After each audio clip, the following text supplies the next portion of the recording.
Salut à tous, bienvenue sur cette vidéo, ma toute première vidéo consacrée à l'e-commerce. Ça, c'est le premier pas pour tous ceux qui veulent faire le e-commerce. Vous devez commencer par cette vidéo. C'est-à-dire, dans cette vidéo, on vous apprend à créer une adresse électronique. Vous vivez quelque part, vous avez une maison, vous avez votre adresse à la maison, mais c'est la même chose pour le business. Pour être sur le net, il faut aussi avoir une adresse électronique. On appelle ça généralement l'email. Donc, c'est votre adresse électronique. Donc, on va voir comment on peut créer une adresse électronique. D'abord, je vous rappelle qu'il y a plusieurs entreprises qui offrent la possibilité d'avoir une adresse électronique. Mais ici, là, nous allons passer à l'essentiel, le plus grand qui est connu jusqu'à ce jour, qui est le service Gmail. Donc, c'est le service le plus connu jusqu'à aujourd'hui. Il y a plusieurs autres, comme par exemple Yahoo. Mais Yahoo va être limité. Pour ceux qui veulent faire le business, Yahoo va vous limiter à un certain niveau. Donc, je ne vous conseille pas. Il y a aussi Hotmail. Hotmail va vous limiter à un certain niveau. Donc, aujourd'hui, en 2024, ou 2025, 2026 années à venir, l'adresse la plus complète, c'est Gmail, donc l'adresse de Google. D'abord, il faut d'abord vérifier que notre ordinateur est connecté à Internet. Vous voyez là, c'est ainsi veut dire qu'elle est connectée. Elle a accès à Internet. Vous voyez, c'est accès à Internet.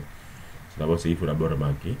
Et comme elle a accès à Internet, alors vous pouvez travailler. Alors, on peut ouvrir le navigateur. Ici, nous avons trois navigateurs. Il y a Google Chrome, il y a Mozilla Firefox, et ici, là, il y a Opera.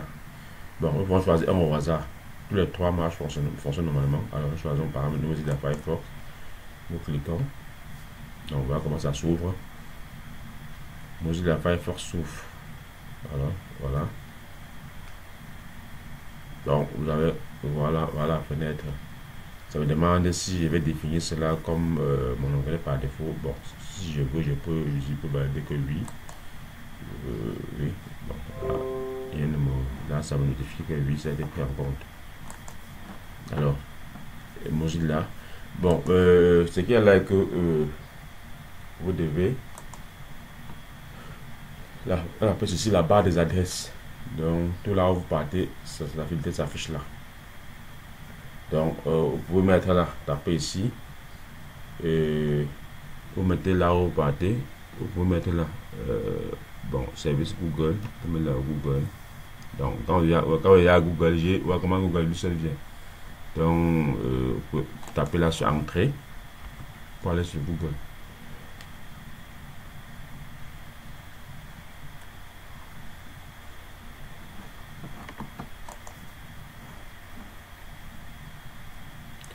Donc voilà Google et se connecter. Connecter va vous rediriger sur créer un compte. C'est très simple comme ça. Donc, comme je vous disais là, créer une entreprise, bon, pour le moment, nous n'avons pas d'entreprise. Nous n'avons pas d'entreprise. Alors, nous pouvons passer là. On parlait même seulement sur se connecter. On va se connecter. Comme je vous ai dit, la connexion dans nos pays africains, c'est un pas du gâteau. Hein. Alors, voilà, là je connecte connexion. Bon, ici, connexion, nous avons, on a pour ceux qui ont encore, pour mettre l'adresse là. Et puis, donc, suivant, on va vous demander de mettre le mot de passe. Bon, ici, nous voulons créer. Nous ne voulons pas nous connecter, nous voulons créer. Alors, vous voyez que ici, on demande de créer un compte. Créer un compte, alors que sur créer un compte. D'accord, que sur créer un compte, on vous demande. C'est pour mon usage personnel, c'est pour mon enfant, pour le travail ou mon entreprise. Donc tout à l'heure, nous avons évité l'entreprise. Nous devons se mieux de créer pour mon usage personnel. Parce que si on était une entreprise, on devait mettre entreprise comme je vous ai dit tout à l'heure. Bon, nous avons évité. Alors ici, mettons pour usage personnel. Ça sera mieux. Mais si c'est pour une entreprise, vous avez une entreprise, c'est-à-dire une petite, comme nous par exemple, nous faisons dans la fabrique d'accueil, vous avez dans votre pays une petite start-up qui fait dans la banque d'écran par exemple, vous pouvez mettre entreprise. Si c'est une adresse email que vous utilisez rien que pour le travail, alors vous mettez entreprise. Mais le problème c'est que plus tu as un niveau, vous serez bloqué parce qu'on va vous demander de justifier que vous êtes vraiment, vous avez cette entreprise. Il va falloir envoyer la documentation et légaliser votre entreprise. C'est ça souvent le problème. Alors c'est pour ça que je vous demande de mieux de mettre usage personnel. Parce que là, sans usage personnel, plus tard, à un moment donné, on demande de justifier, pour pouvoir envoyer vos pièces personnelles pour justifier qu'effectivement vous êtes une personne. Alors, vous avez personnel. Alors, on dit de mettre votre nom. D'abord, le prénom. Mon prénom, c'est William. Je mets là William. Je mets là William. Oh, clavier anglais. William. Voilà. William. Bon, le nom. On dit que c'est facultatif. Je mets le nom. Willy. Mais je ne suis pas obligé. Parce que là, c'est facultatif. Donc, je mets là Willy. J'avance.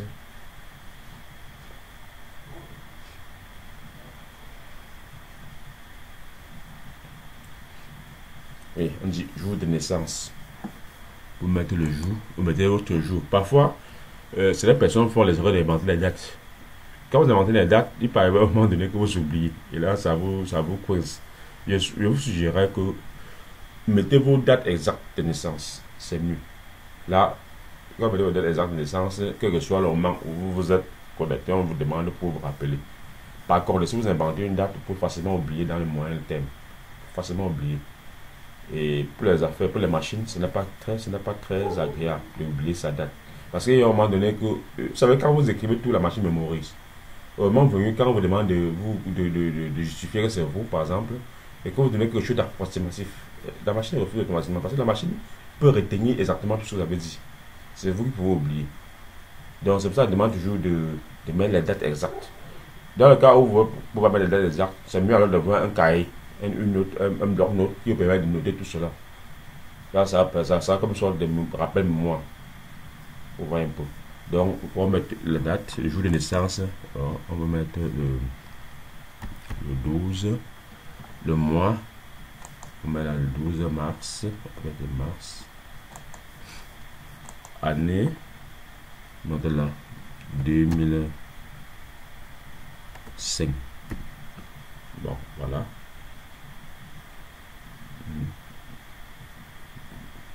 2005, mettons là 2000 aujourd'hui, donc ça va faire 24 ans. Alors, genre, qu'est-ce que vous avez? Vous êtes homme, vous êtes femme.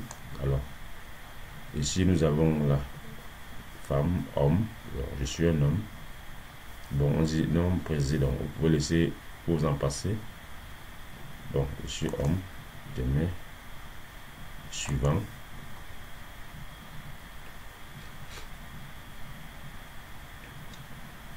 On me demande maintenant de proposer, de mettre votre adresse, puisque il y a la suite. On a gmail.com maintenant. Qu'est-ce que vous aimez avoir comme email? Vous pouvez faire la proposition, vous m'écrivez. Quand vous avez écrit ce que vous souhaitez, l'ordinateur va vérifier voir s'il y a un autre qui existe déjà à ce nom-là. Si ça n'existe pas, on va vous donner. Mais si ça existe, on va vous suggérer que non, ça existe déjà, choisissez un autre. Alors, mon nom c'est Willy William.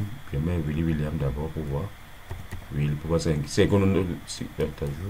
si une personne n'a pas déjà un nom, ce nom-là, ça va me donner, voilà, Willy William. Voilà. Alors, voilà ce que je fais. J'essaie de Willy William. Suivant pour voir si c'est Willy William. Voir si ça peut accepter. Voilà. On me dit que ce nom est déjà utilisé. Et c'est un autre nom. Ça veut dire qu'il y a déjà quelqu'un, quelque part dans le monde, qui utilise un nom comme cela. Donc, on ne peut plus me donner. Bon, je suis obligé d'ajouter autre chose. Je ne vais pas ajouter des chiffres à la suite ou changer complètement. Vous voyez un peu. Donc, je suis obligé d'ajouter peut-être des chiffres à la suite. Donc, je ne vais pas ajouter même pourquoi 0, 1 par exemple. Je mets 0, 1. Je valide, voilà. On dit toujours que ce nom est toujours disponible. Oui, c'est bien possible, hein? Parce que vous savez que actuellement, la population mondiale autour de 10 milliards de personnes. C'est possible que quelqu'un quelque part au fin fond du Vietnam ou au fin fond des Amériques ait utilisé ce nom. Donc c'est bien possible. Donc ne dites jamais que c'est bien possible parce qu'on est trop nombreux sur Google. Imaginez sur la population mondiale de 10 milliards de personnes. Si on a par exemple la moitié qui est sur Google. Il y a des fois probable. Et imaginez qu'une personne s'appelle Willy. une personne s'appelle William. Donc, il peut en avoir aussi, c'est bien possible. Donc, bon, j'essaie de mettre encore un deuxième M. Donc, j'essaie de mettre un deuxième M. Alors, il va aller le voir. Toujours occupé. Bon, là, peut-être on va changer pour mettre autre chose. C'est juste ça. Bon, si je faisais encore, si je faisais un double Willy. Bon, là, quelque chose que j'imagine quelque chose que je peux être le seul à faire cela. Je mets Willy encore. Willy, William. Bon, voilà. Parce que, pourquoi j'ai insisté que ce soit mon nom? Parce que c'est pour éviter de... Parce que je ne veux pas mettre un autre nom que je pourrais oublier. Quand c'est votre nom, vous ne pouvez pas oublier. Là, tu veux rappeler, ah, c'est... Mais quand vous mettez un autre nom inventé, peut-être quelque chose pour mettre là, ça faut forcément oublier. C'est un peu ça. Ou à défaut, vous avez un cahier, un bloc-notes qui vous permet de me dire, mais même le bloc-notes, à un moment donné, vous pouvez garder cela. Donc, c'est toujours mieux de mettre vos noms pour ne pas oublier. Alors, William. Bon, ça sonne, bien sûr, ça sonne un peu bizarre. C'est un peu bizarre. Bon, on va mettre 2024. Oui, William 2024. Bon, là, ça peut un peu être... je valide pour voir.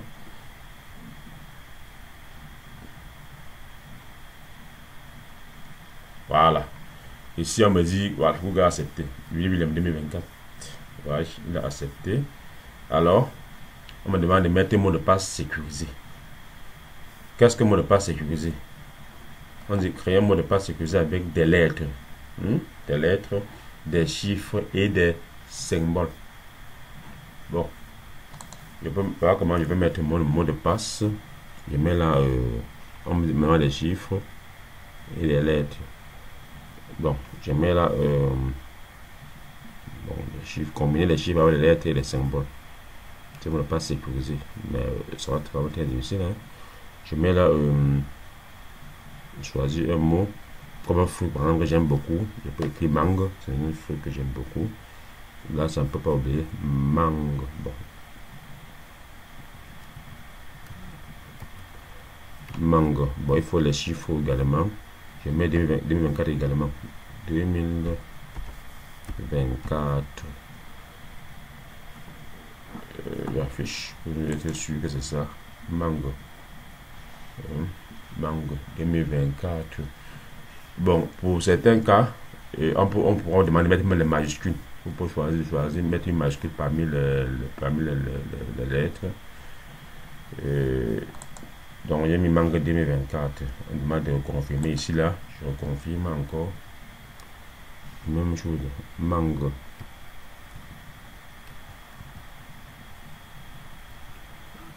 « 2024. Bon. Ce n'est pas bon, Google va me dire que ce n'est pas bon.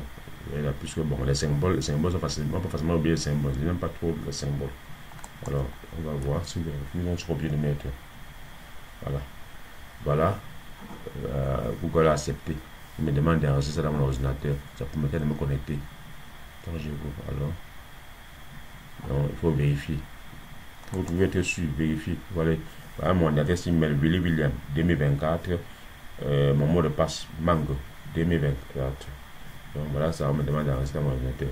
Ça permettra prochainement quand même connaître ce d'ordinateur pour travailler. Directement, ça va s'ouvrir sans me poser de problème. J'ai enregistré. Maintenant, on dit ajouter une email de récupération. Bon, là, ça c'est pas obligé. Ça c'est pas obligé. Hein. Ça c'est une autre email que vous ajouter pour un ami, pour une soeur, pour un cousin. Ça permet que dans l'avenir, si vous avez des difficultés pour vous connecter, on pourra passer par ça, par là, pour y saisir votre compte. Donc, pour mettre une adresse email d'une soeur, d'un frère ou un deuxième autre adresse email que vous avez. Ça permet que si l'un ne passe pas, vous passer par l'autre là pour récupérer celui-ci. Donc, voilà un peu. Bon, là, ça ne nous intéresse pas trop pour le moment, on ignore. Voilà. Voilà, on a Willy. Mon nom c'est William. Comme on a d'abord dit, prénom William, nom Willy. On va ça. Et voilà mon adresse email complet qui est willyWilliam2024@gmail.com. Donc on vous rappelle alors pour quelque chose suivant. Là, vous avez déjà créé, on dit, voilà les conditions Google. Vous pouvez prendre le temps de bien lire. Bon, il vous dit ce que vous devez faire, ce que vous ne devez pas faire. Parce que Google aussi, il peut vous montrer au fait de violer leurs conditions et il vous bloque. Donc, vous dit, donc prenez le temps de lire tout ceci. Et si vous êtes d'accord, vous validez.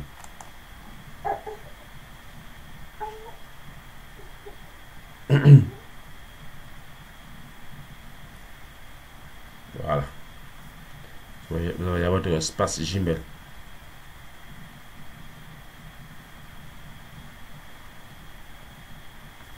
Donc là, on se demande langue source. C'est le site, c'est en anglais. Bon, voici le français. Bon, en français, oui. Donc voilà votre interface. Donc voilà votre boîte qui est ouverte. Voilà, ici. Voilà, ici sont les messages. Ici, c'est l'intérieur de ma boîte. Donc, vous pouvez déjà voir mes messages. Boîte de réception. Boîte de réception. Ça veut dire que le message, si on m'envoie un message, j'écris ici pour voir ce message-là. Si je veux par exemple écrire un message à quelqu'un, j'écris la composée. Et on va voir il y a le dessin d'un crayon.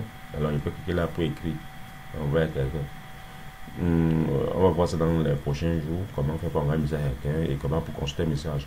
Ici sont les messages à envoyer. Donc, il y en a plusieurs personnes, plusieurs qu'on va voir. Donc, pour le moment, nous allons nous limiter là. Nous allons limiter à ce niveau.